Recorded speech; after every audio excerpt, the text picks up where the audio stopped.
You found it. Your home for the best content on your favorite team, the Fighting Tigers of LSU. Do us a favor. Subscribe to the channel. Leave your comments below. Be sure to smash that like button.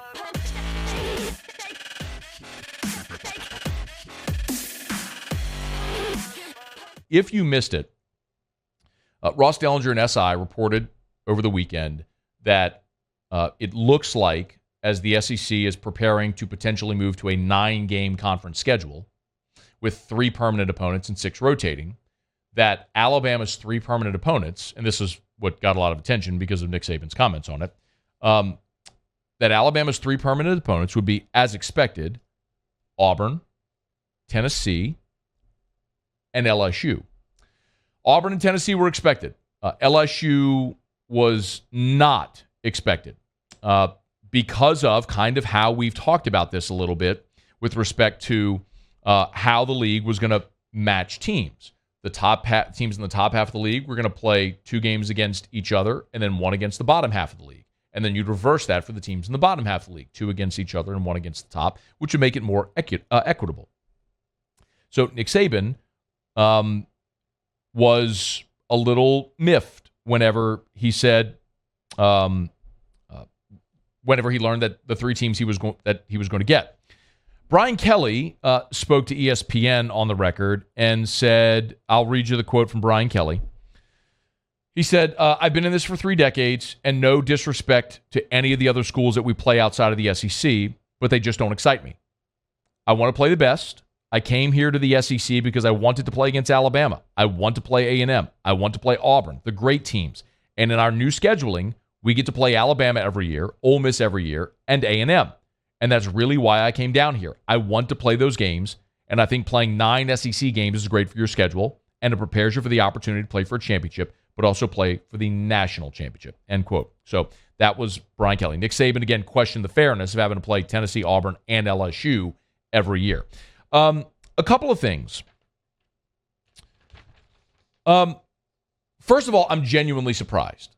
And you can call me naive, because a lot of you would have thought LSU Bama was never going to go away.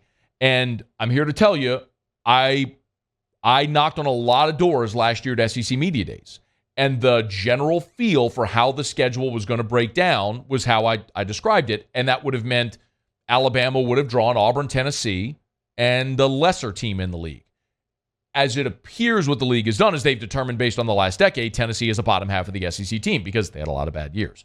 So that's kind of how they're making sense of it, although Tennessee is certainly on the come up now, and they beat Alabama last year. So the perception of Tennessee is flipped, although statistically, if you're looking at objective win-loss metrics over the last decade, Tennessee would be a bottom half of the SEC team. So that's why it makes sense there for them.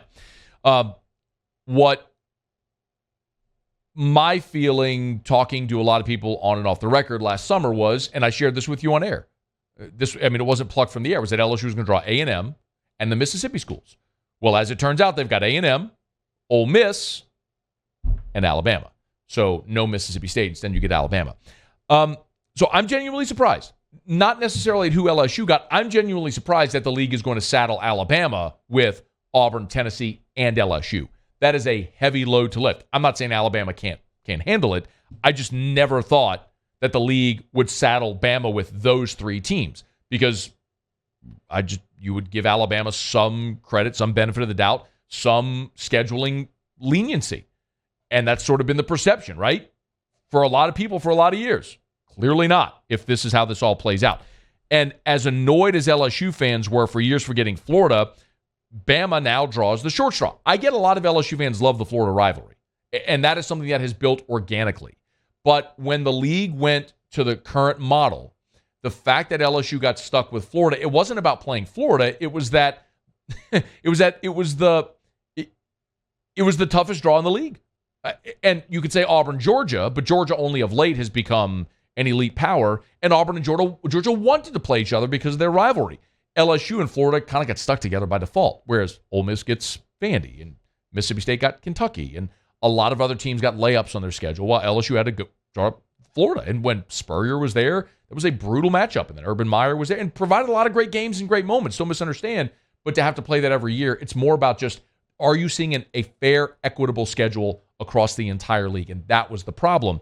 So with respect to LSU's draw, if LSU is going to play A&M, Bama, A&M, Ole Miss every year, I'm okay with it because Bama is going to have to play LSU, Auburn, Tennessee every year. The bigger problem I would have is if, let's say, Oklahoma is coming into the league and LSU would have drawn A&M, Oklahoma, Ole Miss, and Bama would have drawn Auburn, Tennessee, Vanderbilt.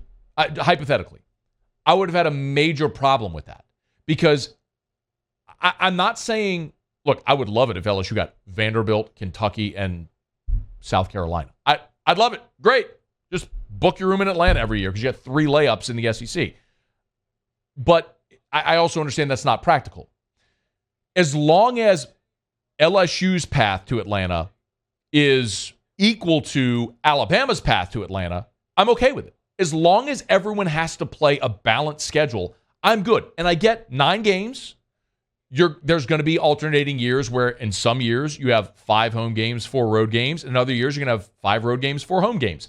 And it's tough. It's just the nature of how it's going to be if you play an uneven number of conference games.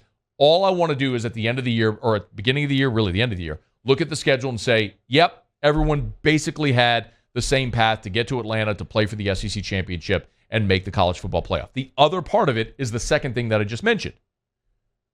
You're going to be in an expanded college football playoff by that time. So the thought of a 10-2 or even 9-3 LSU being in the playoff isn't far-fetched. You can lose to a couple of top 10 SEC teams in the regular season and still get in that 12-team playoff because of an expanded playoff. The best teams are going to make it. It's not as rigid of having to win the league or having to get to Atlanta or having to be a one-loss team and have other things break your way to get into a 4-team playoff. That's why I'm really okay with it. And you preserve a game that a lot of people really like, but ultimately the only thing I wanted with respect to scheduling. Look, yes, there's a lot of things you want. I want to play every team in the league more often. I love the fact that in a 6-3 model, you're going to play every team in the league in 2 years. And over a 4-year span, you'll play every team home and away at least once. Those are things that I think are fantastic for the league, for the sport, for the fans, for the players, for everybody. But at its most basic level, what I really wanted was just to have an equitable schedule. And if everybody has the same path, the same level of difficulty to make it, okay, then I'm good with however it were to play out that way. If you're able to preserve Texas A&M, if you're able to get Oklahoma and Arkansas playing again annually, or Missouri, however it may go, and that's good for the fans and the schedule, and it makes sense a lot of ways, great. Just as long as by the end of the season we look at the schedule and go, yep, Georgia's path was the same as Missouri's path, was the same as LSU's path, as Texas A&M's path, or Oklahoma's path, or whatever. So, yes, just I'm good with it.